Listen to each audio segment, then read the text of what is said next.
What's up YouTube, this is Giant3 here, and I made a custom game mode for Junker Queen to practice her kit.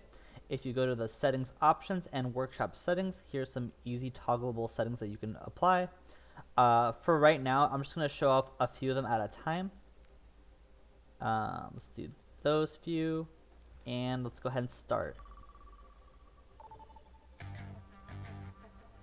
So this is where you get spawned every time you are on top of this machine robot thingy in the middle of the arena. You'll see beams around. Those beams don't actually do anything. They're more just visual indicators. If you go past a certain distance away from the center, you get TP'd back to this top part, including over there, and I'll just go ahead and show it off. Alright, now some heroes or some bots only die to specific things. For example, with Torbjorn, I can throw my knife at him as much as I want. That won't kill him. I can Carnage him. I can jab him. He won't die at any of that.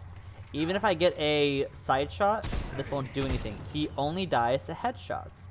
And I made it Torbjorn because his head is kind of big and it's a little hard to miss his head. Also, you'll notice how the bots are always turned towards me unless there is a specific reason not to be. So I think Soldier's an example. Kiriko, she won't die to anything but Gracie. So if I do that, if I headshot her, doesn't matter. There are two ways to kill her. You can either melee her, because melee does count as a Gracie hit, weirdly enough. Indirect hits don't count, but a direct hit will kill her. Let's just keep going until we see. This is also like nice for kind of strafing too. There is. See, we're trying to RNG spawn a soldier. There we go. Soldier 76 can die to either a headshot or a Gracie hit. However, he is strafing, so a little hard to get that headshot in. So those are the three basic ones. Let's go back to the lobby, and I'll show off the more unique ones. So let's turn these guys off, and let's turn on, for example, Bastion, because Bastion's a fun one. So if you spawn other bots, Bastion will guarantee not spawn first, but because I only have Bastion on, you'll see that I'm going to start off by probably being dead. Yeah. So Bastion will turn into his assault form, and while he's in the assault form, he cannot take any damage. However, when he detransforms for a little bit of time, he is vulnerable, so you can die to this. And then, if you shout, you will get your overhealth as normal, and you won't regain health until after the shout is over. Just to kind of practice running away from a Bastion. So, you can damage him in any part of the detransformation. And so, what I recommend for newer players is to just get your knife in him at the very last second. That was too early. And you'll see that the wound will kill him. Woo!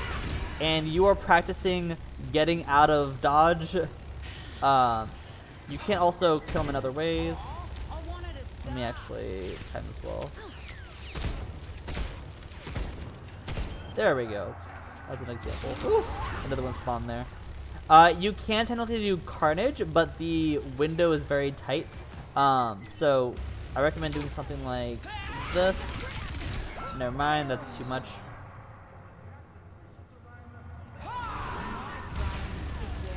There we go.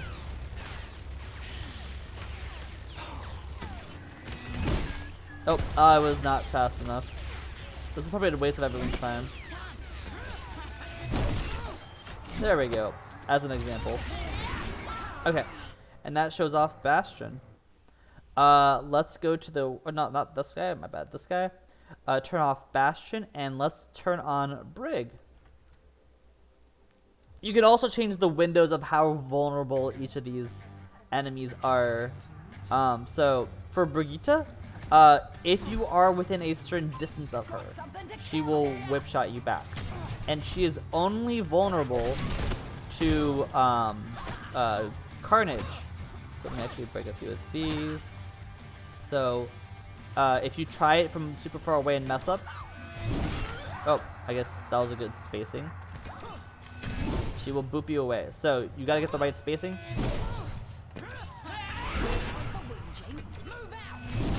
And it is easier if you shout. You can also change the window that she will boop you away from. Let's go ahead and show off Orisa. Orisa's actually pretty hard, or at least like the default setting that I have for her is pretty hard. So for her, she will fortify, and you can't do anything to hurt her. So none of this is really going to give her damage. What you have to do is you have to pull her at the right time in order to eliminate her. Let me see if I can get it. Oh my gosh. It is, I made it a tight window. There we go. Cool. And that is all there is to her. Back to the lobby. And the last one we have is Zarya. So Zarya is a bit easier than Orisa, but same concept. And there's multiple ways you can go about it. So made it so that you can either Carnage her. Oh, messed up that up. Or you can Gracie her. And the reason why I recommend doing the Gracie is because in an actual game, if you knife her and then she bubbles, she cleanses the wound, but not the knife itself, so you can still pull her. So it's a really good thing to practice. But that's all I had. The way that this game mode is supposed to be played is with all of these on, or whichever ones you want to practice on. For example, I don't really care for the Zarya one, and I don't care for the Orisa one, but the other ones, actually, let's turn off the Brig one as well. The ones where you're just kind of like supposed to like shoot them around and change how you're supposed to hit them, that one's pretty fun. Let me actually turn off Bastion as well. It's a little like a mini game you can make yourself. Like there. Mess with that. And you can also like practice like jiggle peeking and stuff, making sure you're not out of cover, however you want to do it. Where is this next person? Oh. They can't spawn the same place twice, that is a thing. Sometimes you get like a triple kill because it's like 3 people spawn in the same place and they're all vulnerable to Gracie or something like that. But yeah. Hopefully you guys enjoy it. If you have any suggestions, let me know. I will try my best. This isn't like the workshop's not super easy to work with, but I will do my best. Good luck, have fun, and it's time for the rampage, I guess. I don't know. I didn't think I'd get this far.